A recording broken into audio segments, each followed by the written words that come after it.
A religion that is relegated simply to the private life is a religion that is destined to die. Our religion cannot just be a matter of what happens in our own rooms and our sanctuaries. It cannot just be a matter of what happens our first 15 minutes of our day. It cannot just be a matter of what happens in our conversations in our small group. What it means to believe in Jesus is that it impacts everything that we believe.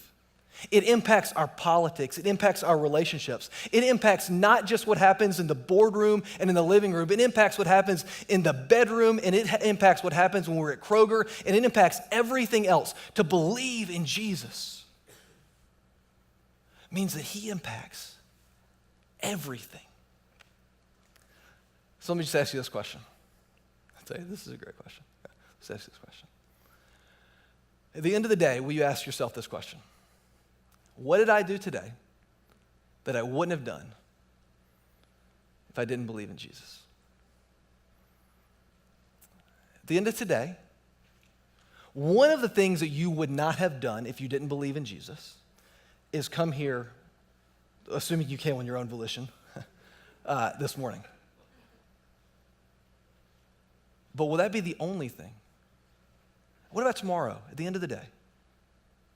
When you ask yourself, at the end of that Monday, did I do anything today that I wouldn't have done if I didn't believe in Jesus? I'll tell you, the first night that I asked myself this question, again, it's like 2:30 in the morning. I'm rocking Mary Frances. And the only thing that I could say is that I did my devotional time that morning.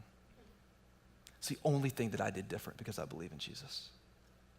And then I have to ask myself that question.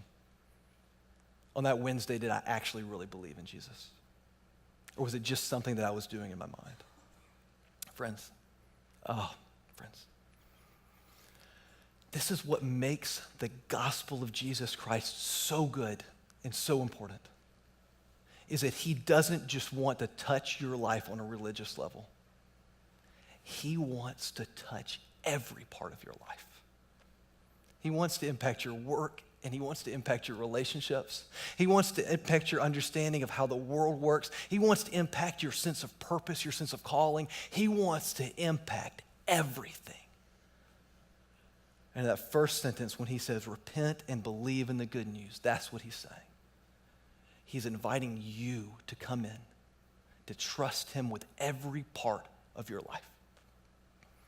Not because he's threatening you, but because he knows that trusting, believing, having faith in the good news of God is the absolute best way to live.